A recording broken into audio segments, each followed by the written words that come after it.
अस्सलाम वालेकुम dear students, I hope you all are fine.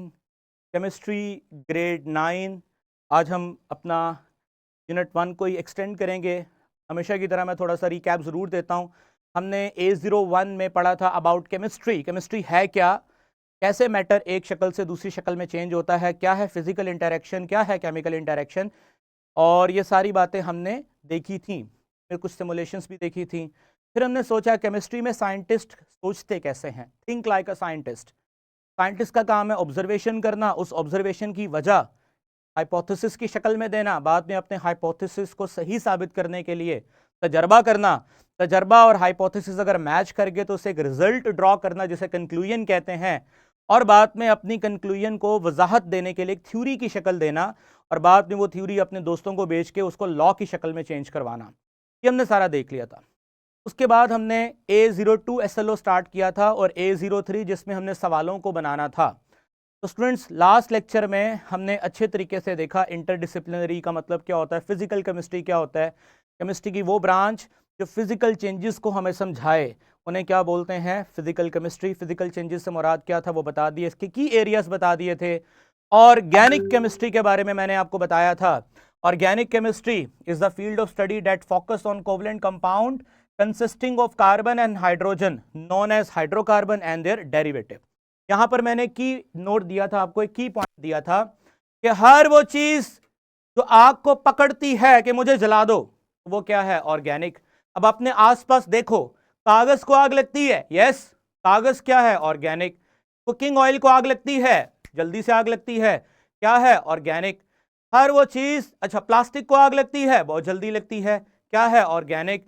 अच्छा, लोहे को आग लगती है, लोहे को आप 5 मिनट आग में रखो, उसको उठा लो, आग नहीं लगेगी, वो आग पकड़ेगा नहीं।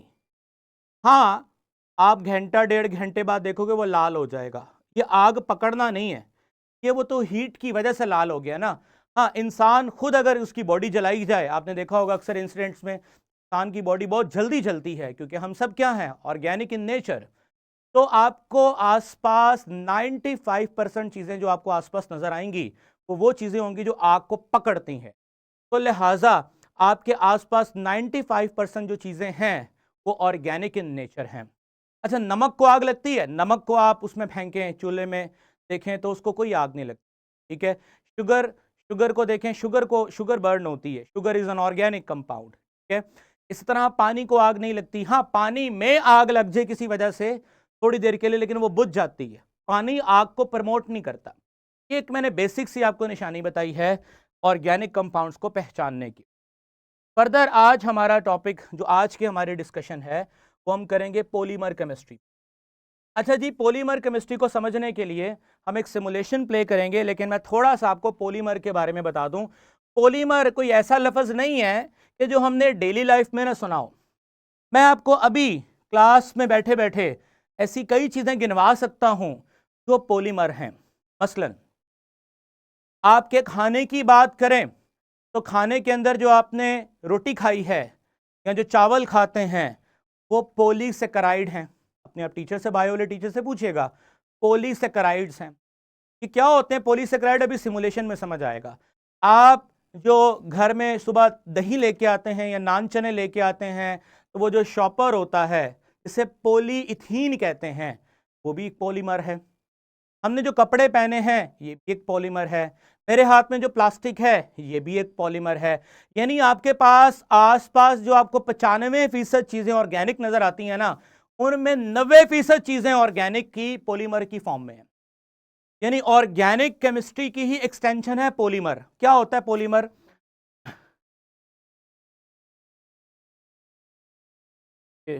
लिंक लगा हुआ था, अच्छा मैं इधर जरा प्लीज। ओके स्टूडेंट्स, तो अभी आपको हम दिखाते हैं एक सिमुलेशन।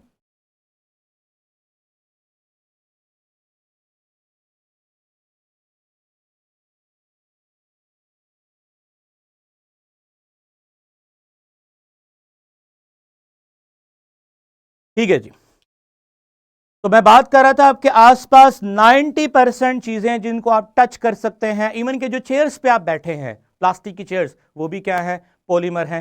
बेटा मैं नूरे अदन में आपका क्वेश्चन लेता हूं, सिर्फ मैं ये समझा दूं। ये स्टूडेंट्स आपके सामने ना आपको एक फार्मूला नजर आ रहा है जिसमें आप देख सकते हैं 2 कार्बन हैं और 4 हाइड्रोजन हैं। केमिस्ट्री में इस केमिकल का नाम है इथिलीन। इथिलीन इसे कहते हैं, जिसको हम इथीन भी कह सकते हैं। अब मैं क्या करता हूं, मैं आपको पॉलीमराइजेशन का प्रोसेस दिखाता हूं। ये देखें, ये काफी ज्यादा C2H4 के यूनिट्स हैं। अब ये C2H4 के यूनिट्स एक केमिकल प्रोसेस के थ्रू आपस में लिंक होंगे।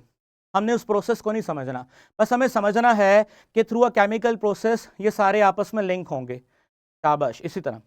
और उसके बाद ये देखें, ये देखें, ये था ना CH2 CH2 CH2 CH2 CH2 CH2 CH2 CH2 CH2, ये एक लंबी सी चेन बन गई, जो दर हकीकत पहले तो एक छोटा सा फार्मूला था CH2 CH2। अब पहले तो मुझे बताओ, आप लोगों ने पढ़ा हुआ है ये जो CH2 हाइड्रोकार्बन, क्या नाम है इसका? हाइड्रोकार्बन, क्योंकि ये हाइड्रोजन पे भी मुश्तमिल है और किस पे मुश्तमिल है? कार्बन पे भी मुश्तमिल है। तो पहले तो मुझे बताओ, हाइड्रोकार्बन को हम केमिस्ट्री में कहां पढ़ते हैं? अभी मैंने आपको स्लाइड पे हम चलते हैं।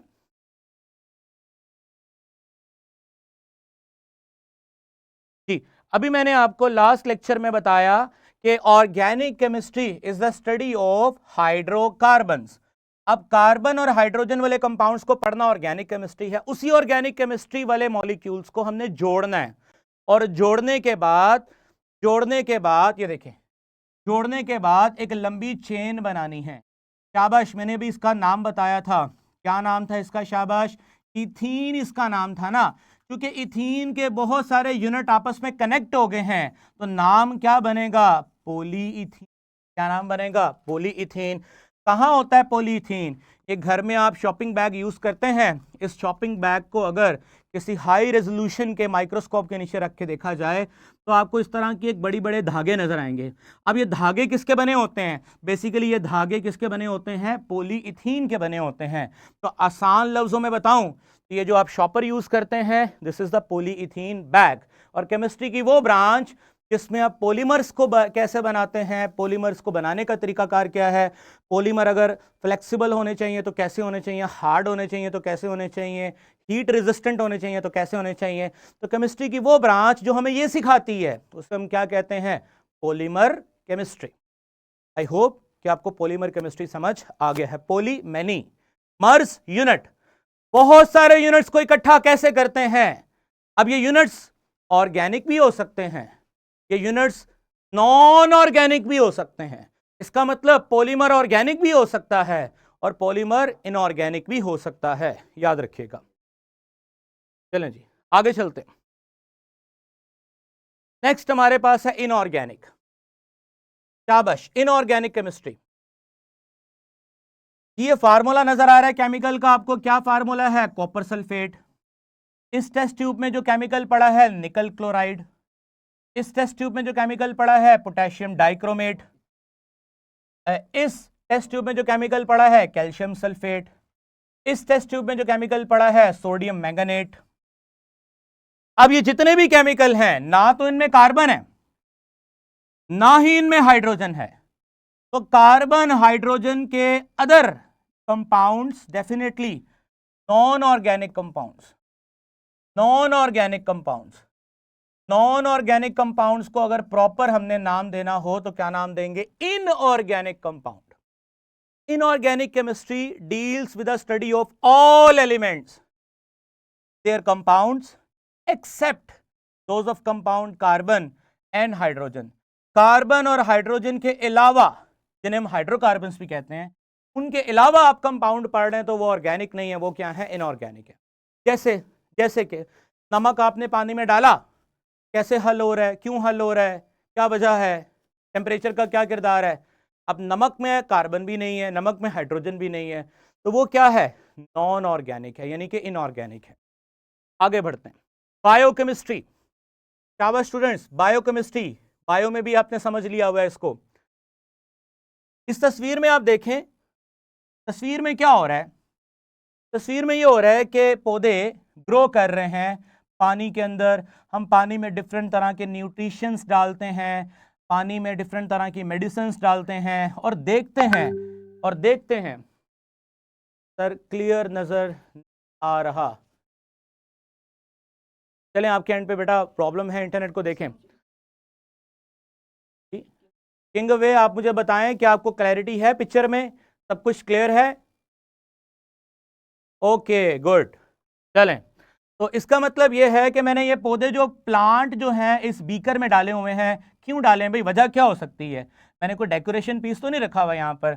हम तो केमिस्ट हैं, हम ये देखेंगे कि किस केमिकल को डालने पर प्लांट की ग्रोथ में बेहतरी होगी, किस केमिकल को डालने पर प्लांट पहले से हेल्दी होगा, अगर ये डेड है या अगर ये डिजीज इसके अंदर आ गई हैं, बीमार है ये पौधा, तो कौन सी दवाई देंगे तो ये पौधा ठीक हो जाएगा।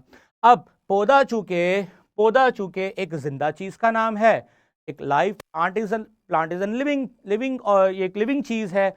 अब केमिकल्स का लिविंग ऑर्गेनिजम्स के साथ रिलेशन बना देना कि हमारे केमिकल्स लिविंग ऑर्गेनिजम्स को कैसे फायदा दे सकते हैं, उनकी बॉडी को कैसे नर्चर कर सकते हैं, ये सब कुछ किस में पढ़ा जाता है? बायोकेमिस्ट्री के अंदर पढ़ा जाता है। तो बायोकेमिस्ट्री, अच्छा अगर देखा जाए तो biochemistry is another branch of organic chemistry. समझ लें, ऑर्गेनिक केमिस्ट्री एक बड़ी यूनिवर्सिटी का नाम है। उस बड़ी यूनिवर्सिटी के अंदर आप किस किस को पढ़ते हो? आप पॉलीमर केमिस्ट्री को भी पढ़ते हो, आप बायोकेमिस्ट्री को भी पढ़ते हो। अच्छा याद रखिएगा, जरूरी नहीं कि प्लांट्स को जो मेडिसिन दी जाएं वो सारी की सारी ऑर्गेनिक हों। कुछ मेडिसिन ऐसी भी होती हैं प्लांट्स को दी जाती हैं जो इनऑर्गेनिक नेचर की होती हैं। मसलन पौधों को अगर कैल्शियम की कमी हो जाए तो पौधों का रंग पीला पड़ जाता है। अब calcium is not an organic compound, calcium is an inorganic compound. तो बायोकेमिस्ट्री ये नहीं समझना कि सारी की सारी ऑर्गेनिक में ही पड़ी जाती है। बायोकेमिस्ट्री का कुछ पोर्शन इनऑर्गेनिक से भी आता है, ऑर्गेनिक से भी आता है, लेकिन ज्यादातर ये ऑर्गेनिक को ऑक्युपाई करती है। ओके, क्या पढ़ते हैं जी इसमें? Biochemistry is the branch of science that combine both biology and chemical. Biology is the study of life, जिंदगी। केमिकल्स का जिंदगी के साथ क्या ताल्लुक है? To understand and analyse life process. Life process क्या है? सेल का बनना, सेल डिवीजन, फोटोसिंथेसिस, रेस्पिरेशन, ये सारे लाइफ प्रोसेस हैं। इनमें केमिकल्स का क्या किरदार है, एंजाइम्स का क्या रोल है, ये सब कुछ हम बायोकेमिस्ट्री में पढ़ते हैं। It focus on the chemical substances and reaction that occur within living organism. हमारी बॉडी में क्या हो रहा है, ये सब कुछ हम बायोकेमिस्ट्री में। जी, ये मैंने फर्दर रीडिंग आपको यानी कि एक्स्ट्रा इंफॉर्मेशन दी है, आप इसको एक दफा पढ़ सकते हैं, लेकिन नेसेसरी नहीं है इसको समझना। जो जो मैंने बोला है वो मैंने यहां लिखा हुआ है।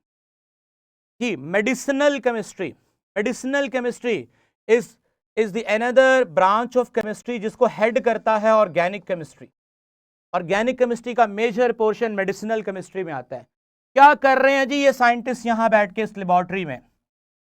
Could you make any prediction based on the picture above regarding the action perform by the pharmacist? Pharmacist क्या कर रहा है इस तस्वीर के अंदर? दवाई बना रहा है। क्यों बना रहा है दवाई?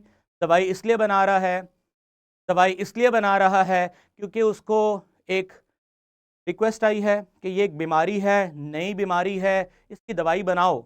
अब वो बीमारी पैदा करने की कॉज पहले जानेगा, वजह क्या है बीमारी पैदा करने की, वायरस है या कोई बैक्टीरिया है। फिर उस वायरस को स्टडी करेगा जिसे वायरोलॉजी कहते हैं, फिर वो बैक्टीरिया को स्टडी करेगा। ये दोनों जो है माइक्रोबायोलॉजी की फील्ड। बैक्टीरिया को देखेगा, वायरस को देखेगा, उसकी शक्ल देखेगा जी ये कैसे मरेगा, इसको कैसे डेड करना है, उसको सारा कुछ देखने के बाद ऐसे केमिकल्स को जोड़ेगा जो उस वायरस और बैक्टीरिया को क्या करेंगे, किल करेंगे। तो वो जो बंदा होगा डेफिनेटली वो किसका एक्सपर्ट होगा? मेडिसिनल केमिस्ट्री का एक्सपर्ट होगा, मेडिसिन बनाने में वो काम करेगा। कोविड-19 आया, कोविड-19 आया, कोरोना में हमने देखा, उसमें हमने देखा वैक्सीन्स आई। कौन कौन लेके आया? मेडिसिनल केमिस्ट्री के वाले ही लेके आए थे। तो medicinal chemistry is the field where chemist design करने का मतलब समझते हो ना? वायरस को देखेगा, बैक्टीरिया को देखेगा कि वो कैसे मरता है, कैसे उसको हम हरा सकते हैं, फिर वो मेडिसिन को डिजाइन करेगा अकॉर्डिंग टू द ओपोनेंट। हमारे दुश्मन कौन है, उसके खिलाफ। एंड बिल्ड बनाएगा मॉलिक्यूल्स को that act as a medicine, और वो जो मॉलिक्यूल्स होंगे वो मेडिसिन के तौर पे काम करेंगे। दे मॉडिफाई एग्जिस्टिंग मॉलिक्यूल।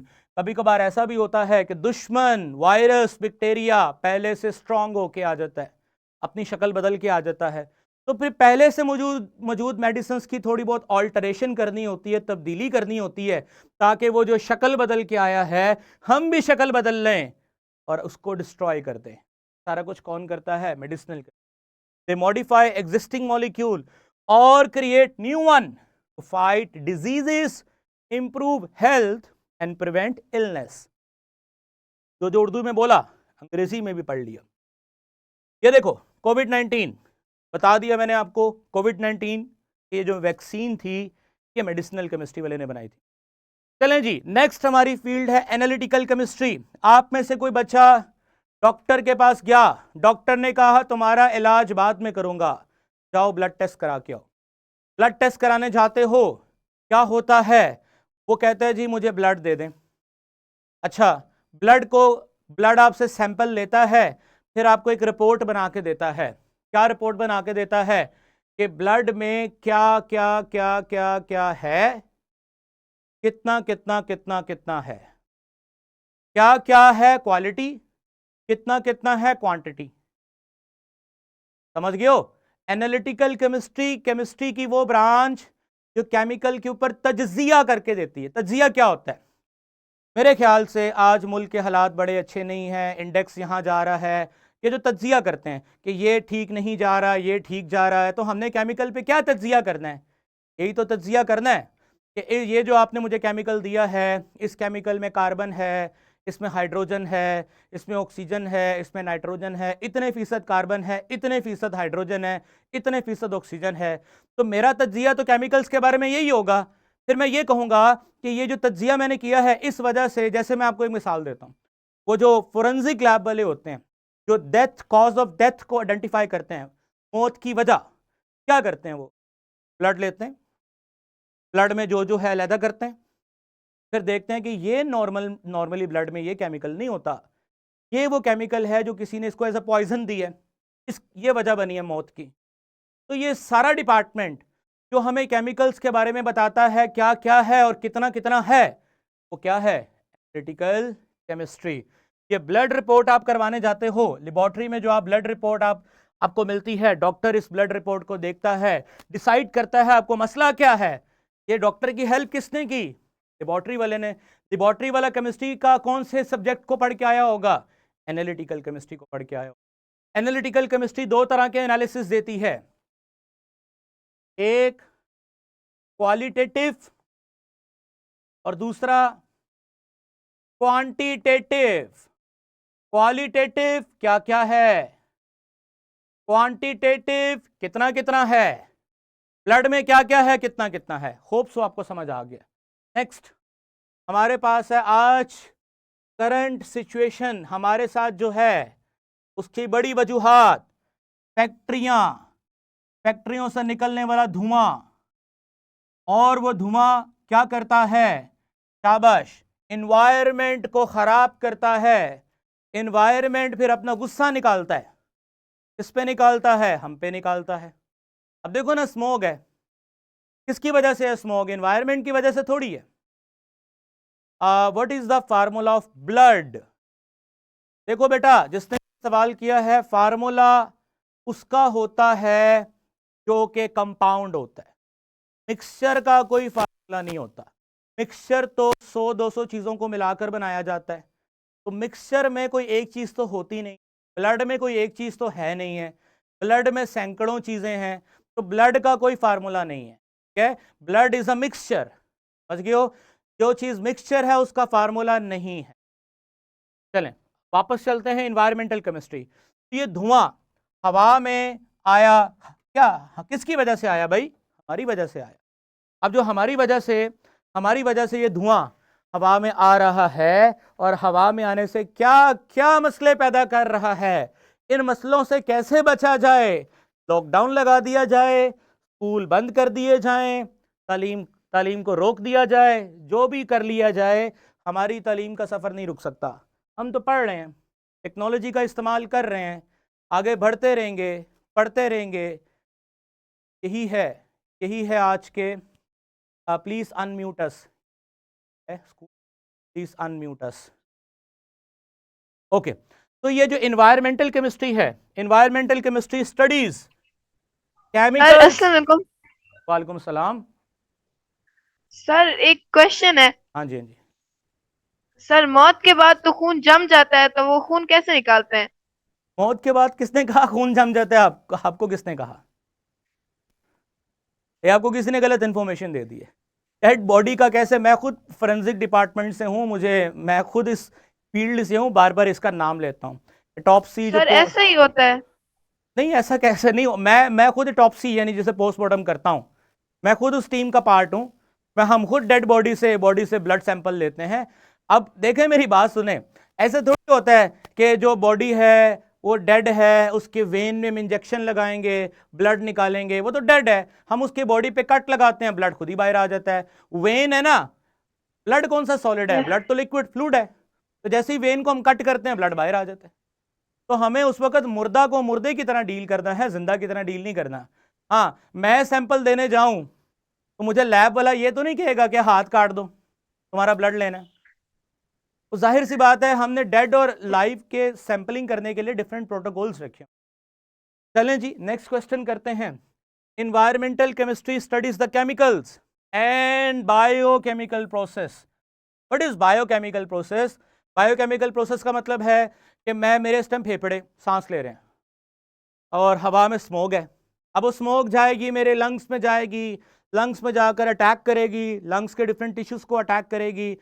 अब ये मुझे पढ़ना पड़ेगा ना कि वो जो केमिकल्स हवा के ज़रिए जा रहे हैं वो लंग्स पे कैसे अटैक कर रहे हैं, उस अटैक करने से मुझे कौन कौन सी बीमारी हो सकती है। तो ये सारे का सारा प्रोसेस हम कहाँ पढ़ते हैं? एनवायरमेंटल केमिस्ट्री पढ़ते हैं कि केमिकल्स का बायोकेमिकल प्रोसेस में क्या इफेक्ट होता है in the natural environment like air, water and soil. ठीक है, सिंपल। माहौल की तबाहकारियों को समझना है तो इन्वायरमेंटल केमिस्ट्री में पढ़ना होगा हमें। जियोकेमिस्ट्री, जियोकेमिस्ट्री एक दौर था जिसमें ये गाना लगता था, जियो तो ऐसे। ये जियोकेमिस्ट्री क्या होती है? जियो का लफ्जी मतलब ही है जियोग्राफी। मतलब आसान लफ्जों में बात करूं तो स्टडी अबाउट अर्थ। कहां पे पहाड़ हैं, कहां पर प्लेन एरिया है, किस जगह की मिट्टी कैसे है, सॉइल एनालिसिस वगैरह। क्रिकेट के मैच हो रहा है, पाकिस्तान ऑस्ट्रेलिया का मैच है आज, वहां पे जो पिच बनाने वाला है वो सॉइल एनालिसिस करके आएगा ना, ये पिच में इतना बाउंस होगा, ये होगा, वो होगा।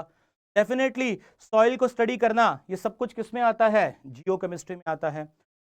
जैसे ये साइंटिस्ट क्या कर रहे हैं, खुदाई कर रहे हैं कि काश हमें यहाँ से कोई सोना मिल जाए, काश हमें यहाँ से कोई महंगी मेटल मिल जाए, हमें यहाँ से कुछ ऐसा मिल जाए जिससे हम अमीर हो जाएं। माइनिंग, माइनिंग इंजीनियर्स हैं ये।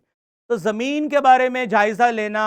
अच्छा, मून पे जाना, मार्स पे जाना, दूसरे सियारों पे जाना, वहाँ जाके इस चीज़ को देखना कि क्या हम वहाँ रह सकते हैं या नहीं रह सकते, वहाँ पे प्लांट ग्रो कर सकते हैं कि नहीं कर सकते। ये ज़मीन के बारे में या बाकी सियारों के बारे में रिसर्च करने के बाद डेटा बायोकेमिस्ट्री वालों को देना कि भाई ये हमारी रिसर्च है, तुम लोग ये डेटा लो और हमें बताओ कि क्या तुम्हारे पौधे वहाँ पर उग सकते हैं, क्या इंसान वहाँ रह सकते हैं। तो वो जो डेटा हमें मिलेगा ज़मीन के बारे में, वो जियोकेमिस्ट्री वाले देंगे। Geochemistry is the scientific discipline.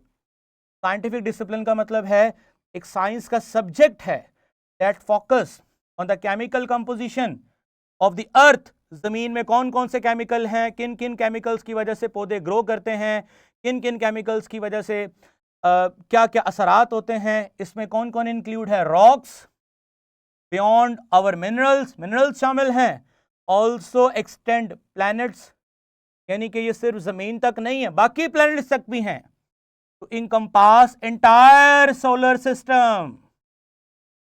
जी, सवाल है रेनेसेंस स्कूल वालों का। जी बेटा, क्या क्वेश्चन है आपका? अच्छा, एक क्वेश्चन है सर एनालिटिकल केमिस्ट्री का, बता दें दोबारा, मैं बता देता हूं, लेकिन पहले रेनेसेंस स्कूल वाले क्या क्वेश्चन है अपना करें। Mic unmute.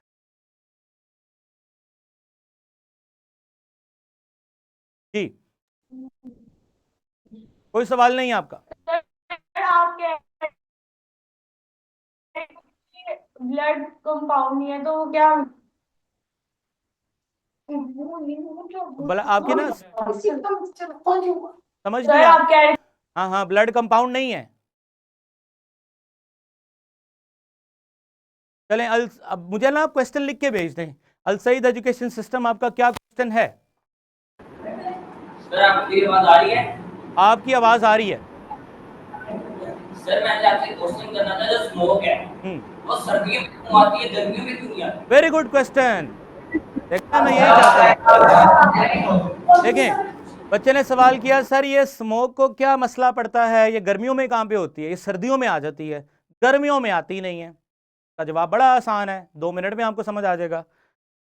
अब देखो ना, मुझे एक सवाल का जवाब दो। अब बच्चे चले गए नहीं तो उनको बुलाता, फिर मैं दोबारा उनको यूज कर लेता। देखें, गर्मियों में टेम्परेचर ज्यादा, एग्रीड, सर्दियों में टेम्परेचर कम। अब खुद सोचो, गर्मियों में टेम्परेचर ज्यादा होगा तो क्या होगा, हवा में जो वाटर वेपर्स हैं वो बिखर जाएंगे, हवा में वाटर वेपर्स बिखर जाएंगे, क्योंकि हाई टेम्परेचर पर वाटर वेपर्स की मूवमेंट क्या होगी, ज्यादा। मूवमेंट ज्यादा होगी तो वाटर मॉलिक्यूल्स दूर दूर होंगे, और वो वाटर मॉलिक्यूल्स दूर दूर होंगे तो वो जितने वाटर मॉलिक्यूल्स दूर दूर होंगे, गैस का वॉल्यूम ज्यादा होगा तो उसकी डेंसिटी कम होगी। जब किसी चीज की डेंसिटी कम होती है तो वो चीज ऊपर को उड़ जाती है। अब सर्दियों में मसला क्या है, सर्दियों में टेम्परेचर हो जाता है कम। अब कम टेम्परेचर की वजह से वो वाटर वेपर्स जो बहुत ऊपर जा चुके थे, ठंडा होने पे वो मॉलिक्यूल करीब आ जाते हैं, और करीब आने पर उनका वॉल्यूम कम हो जाता है और उनकी डेंसिटी ज्यादा हो जाती है, और वो जमीन की सतह के करीब आ जाते हैं वाटर मॉलिक्यूल। जब वो जमीन की सतह के करीब आ जाते हैं वाटर मॉलिक्यूल, तो उसको बोलते थे फोग। फोग जो धुआं निकालता है ना मुंह से, फोग, वो ठीक है। फोग फोग तक बात ठीक थी। अब आ गया धुआं, गाड़ियों का खराब धुआं, वो फोग में शामिल हो गया।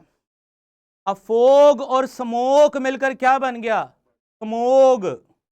Fog, FOG, fog, SMOKE, smoke. Smoke और फोग को मिलाया तो फोग और स्मोक, मैं यहां लिख देता हूं, फोग, फोग और स्मोक मिले तो ये बना स्मोग। ये मेरे दौर में नहीं थी, जब मैं आपकी तरह क्लास में पढ़ता था, मेरे दौर में स्मोग नहीं थी, मेरे दौर में फोग थी। ये तो अब मोटरसाइकिलें, गाड़ियां, फैक्ट्रियां इतनी हो गई हैं कि ये स्मोग बन गया है।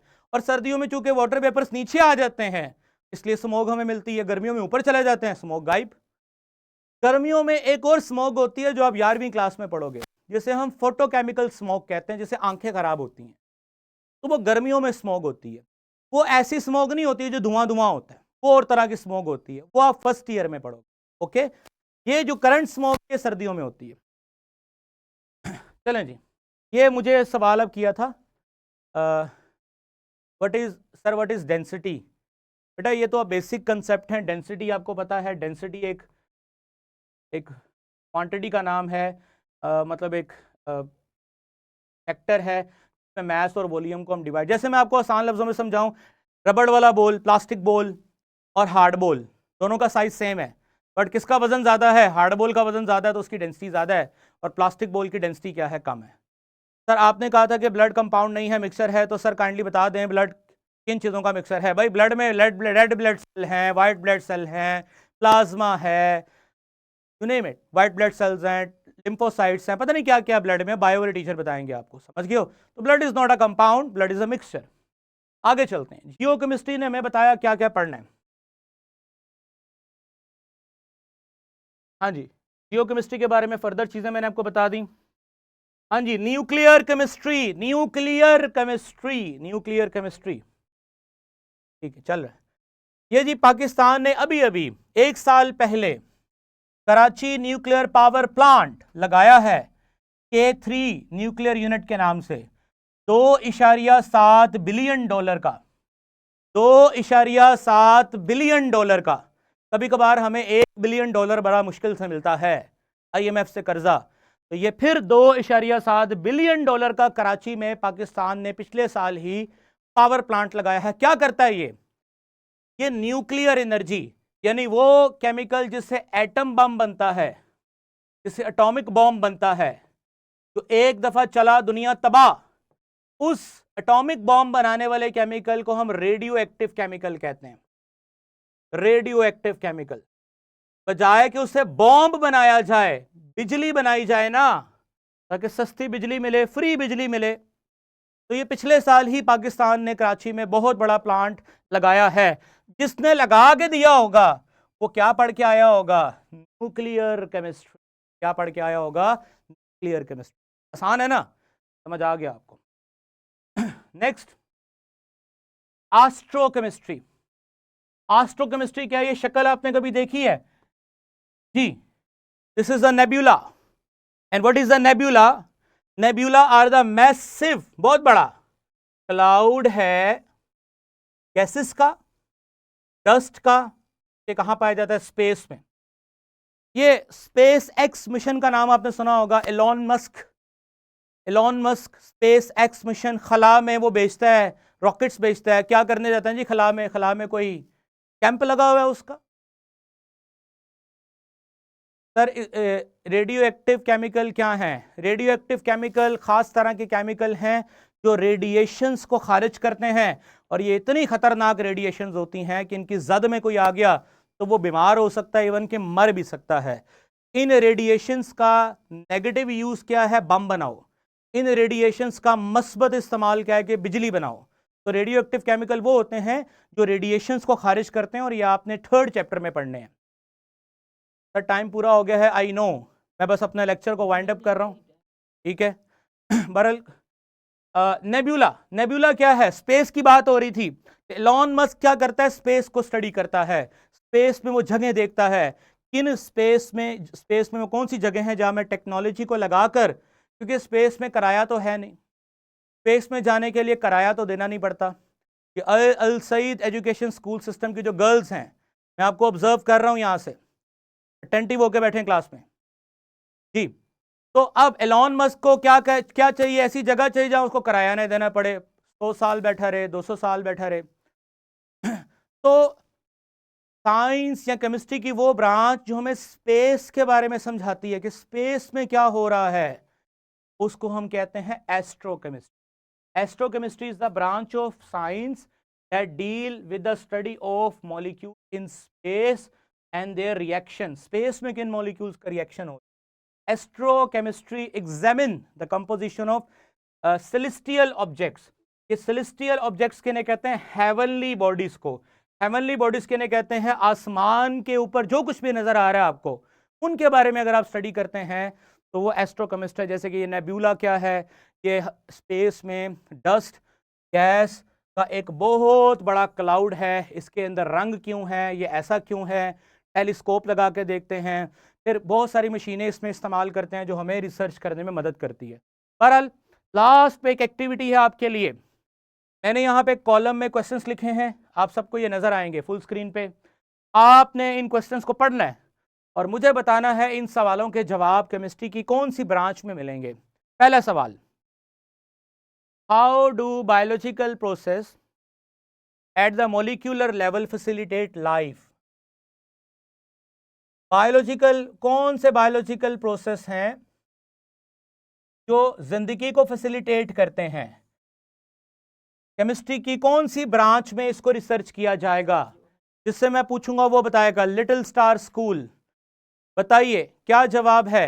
ये साथ लिखी हुई है, environmental, organic, inorganic, polymer, biochemistry, physical, ये सारे लिखे हैं। जल्दी से बताइए। अस्सलाम वालेकुम। वालेकुम अस्सलाम। सर मुझे सवाल पूछना है। जी जी। सर आपने भी बताया कि वाटर का फार्मूला H2O है और कॉमन साल्ट का NaCl। तो सर ये फार्मूले कहाँ से आए, किसने इंट्रोड्यूस करवाए, कहाँ से आए, किसने बताया इनके बारे में? माशाल्लाह, बहुत अच्छा मासूम सा सवाल है आपका। देखो बेटा मेरी बात सुनो, ये ना ये वो क्वेश्चंस हैं जो कैसे है ना, ये चीज़ें क्लैरिटी से आपको 6, 7, 8 में आपने पढ़ी हुई हैं। मैं आपको जवाब देता हूँ इसका। अब मैं आपको ज़रा थोड़ा सा इसका किसने सवाल किया था ये, सॉरी जी, लिटिल स्टार। साइंस केमिस्ट्री को पढ़ते हुए आज कोई 1000 साल से ज़्यादा हो गया। ये जो अब हमने सोचना शुरू किया ना, ऐसे ही लोगों ने कुछ लोग थे शुरू में सोचते थे, समझते थे, तो आज तो हम बहुत आगे निकल चुके हैं। ये केमिस्ट्री के फार्मूले किसने बनाए, इनको देखा किसने, ये तो 18वीं 19वीं सदी में लोग करके मर के पता नहीं कहाँ जा चुके हैं। हमने उनके किए हुए काम को पढ़ना है और आगे बढ़ना है। ये सारा कुछ साइंटिस्ट ने बड़े अच्छे तरीके से किया हुआ है। इनके जवाब आपको पूरी केमिस्ट्री 9th में मिलेंगे। कहाँ मिलेंगे? हमने चैप्टर नंबर 10 पढ़ना है, पीरियोडिक टेबल। उस पीरियोडिक टेबल में क्या होता है? एलिमेंट्स का एक पूरा पीरियोडिक टेबल तो देखा होगा आपने, उसमें हर एलिमेंट का सिंबल है, ठीक है ना, किस एलिमेंट को किस साइंटिस्ट ने डिस्कवर किया, कैसे डिस्कवर किया, कहाँ से डिस्कवर किया, कैसे उसका नाम रखा, ये पूरा निज़ाम हमने पढ़ना है। अब इसका जवाब मैं सिर्फ इतना दे सकता हूँ कि थोड़ा वेट करें, हमारे साथ चलें, इंशाल्लाह ये सारी क्वेश्चंस आपके अच्छे से क्लियर हो जाएंगे, ठीक है। तो ये सब कुछ है, अब इसको हमने पढ़ना है, वेट करें थोड़ा सा। बहरहाल जो मैंने वर्कशीट में क्वेश्चन दिया है मुझे उसका जवाब चाहिए। माहम मरियम, राहम मरियम जी, राहम मरियम अनम्यूट करें। अनम्यूट सर, चले- जियोकेमिस्ट्री। नहीं, देखो ना, बायोलॉजिकल प्रोसेस जो हमारी जिंदगी को फैसिलिटेट करते हैं, हम इसको बायोकेमिस्ट्री में पढ़ेंगे ना। बायोकेमिस्ट्री यही तो है कि जिंदा रहने के लिए जो हमारी बॉडी में प्रोसेस हो रहे हैं उनको कौन कौन से केमिकल रिक्वायर्ड हैं, दिस इज बायोकेमिस्ट्री। अच्छा, मेरी अब टीचर से रिक्वेस्ट है कि इस वर्कशीट को ना अपनी क्लास में इंडिविजुअल डिस्कस करें, ठीक है। और जिन बच्चों के सवाल हैं वो मेरे से कमेंट बॉक्स में पूछते जाए, मैं उनको जवाब देता रहूँगा। What is macromolecules? मैक्रोमोलिक्यूल्स वो होते हैं जो बड़े मॉलिक्यूल्स होते हैं, जैसे प्रोटीन, जैसे मैंने भी पॉलीमर दिखाया आपको ना, ये शायद दोबारा देख सकते हो, ये देखो, ये पॉलीमर जो है, जो आपने ये देखा,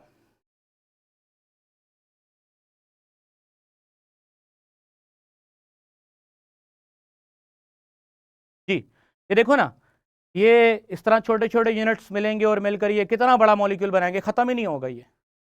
तो ये जो बड़े बड़े मॉलिक्यूल्स होते हैं जो छोटे छोटे मॉलिक्यूल से मिलकर बनते हैं, दीज आर द मैक्रोमोलिक्यूल्स, ठीक है। मैक्रोमोलिक्यूल समझ आ गया आपको। बाकी टीचर से गुजारिश है कि वो ये वर्कशीट, ये सर वर्कशीट लगा दें, ये वर्कशीट है, ये सवालों को पढ़ें, क्योंकि हमारा SLO था ना कि सवाल आपको पूछने आने चाहिए कि सर ये चीज केमिस्ट्री में कहाँ डिस्कस होती है। सर प्लीज वाइंड अप ये लेक्चर। अभी सर टाइम नहीं है, टाइम जब हमारा होगा, ठीक है ना, 10:40 तक हमारा टाइम है, इस तरह वाइंड अप नहीं। What is nuclear? भाई न्यूक्लियर किसे कहते हैं? दोबारा मैं बता देता हूँ, एटम के सेंटर में न्यूक्लियस होता है। केमिस्ट्री की रिसर्च कहती है इस न्यूक्लियस को तोड़ा जाए, इस छोटे से जर्रे को तोड़ा जाए। अगर इस छोटे से जर्रे को तोड़ा जाए, न्यूक्लियस को तोड़ा जाए, तो बेपनाह एनर्जी निकलती है, जिसको डॉक्टर अब्दुल कदीर खान ने यूज किया और हमारे लिए एटम बम बनाया। आज हम उस एटम बम की वजह से दुनिया को कह सकते हैं हमारे साथ पंगा नहीं लेना। तो वो जो न्यूक्लियर को समझना, एटम के न्यूक्लियस को समझना, उससे कैसे एनर्जी निकलती है, ये सारा के सारा न्यूक्लियर केमिस्ट्री में। Sir what is analytical chemistry? Analytical chemistry क्या है? तुम लोग खुद सोचो, पुलिस वाले हो, एक बेकरी पे जाते हो, उसे कहते मुझे ये गुलाब जामुन दे दो, क्योंकि वो कहेगा क्यों सर? आप कहोगे जी मैंने चेक करना है तुम्हारे इस गुलाब जामुन में क्या क्या है। तुम कहाँ लेके जाओगे उसको? फोरेंसिक लैब में लेके आओगे मेरे पास। मैं क्या करूंगा? मैं उस गुलाब जामुन में क्या क्या क्या क्या क्या है, कितना कितना कितना है, ये आपको रिपोर्ट बना के दूंगा। तो किसी भी सब्सटेंस के बारे में या किसी भी केमिकल के बारे में या किसी भी शय के बारे में ये पता करना कि उसमें क्या क्या चीज़ें मौजूद हैं, कितनी कितनी चीज़ें मौजूद हैं, ये होता है उस सब्सटेंस का तज्जिया। तो केमिस्ट्री की वो ब्रांच जो हमें तज्जिया देती है किसी केमिकल का, किसी भी शय का, वो है एनालिटिकल केमिस्ट्री, ठीक है। सर मैक्रोमोलिक्यूल नहीं समझ आया। मैक्रो का मतलब मैं बार बार बता रहा हूं, मैक्रो का मतलब होता है लार्ज मॉलिक्यूल्स, बड़े बड़े मॉलिक्यूल्स छोटे भी होते हैं, जैसे कार्बन डाइऑक्साइड छोटा सा मॉलिक्यूल, जैसे वाटर H2O छोटा सा मॉलिक्यूल। आपकी बॉडी में प्रोटीन के छोटे छोटे मॉलिक्यूल तो नहीं होंगे, बड़े बड़े मॉलिक्यूल्स होंगे। अभी जो मैंने पॉलीथीन दिखाया आपको, शॉपिंग बैग, बड़े लंबे लंबे मॉलिक्यूल हैं उसके अंदर। तो बड़े बड़े लंबे लंबे मॉलिक्यूल्स को पढ़ना, मैक्रोमोलिक्यूल्स, ठीक है ना, मैक्रोमोलिक्यूल्स की स्टडी और छोटे मॉलिक्यूल्स को पढ़ना माइक्रोमोलिक्यूल्स। जी ओके ठीक है जी, ये वर्कशीट आप सॉल्व करें, ये आपका टास्क है। होप सो कि आपको आज का लेक्चर, सर बियॉन्ड बता दें क्या होता है। बियॉन्ड का मतलब किसी की अकल से बाहर कोई चीज है तो वो कहते हैं बियॉन्ड है तुम्हारी अकल से, यानी पार। ठीक है, हम कहते हैं ना ये तुम्हारे लेवल की बात नहीं है, तुम्हारे लेवल से बियॉन्ड है, बियॉन्ड कहते हैं पार। ठीक है ना, ओके जी, और होप सो कि आपको सारी बातें समझ आ गई हैं। अब नेक्स्ट लेक्चर आपका स्टार्ट होने वाला है। टेक योर टाइम, अल्लाह हाफिज़।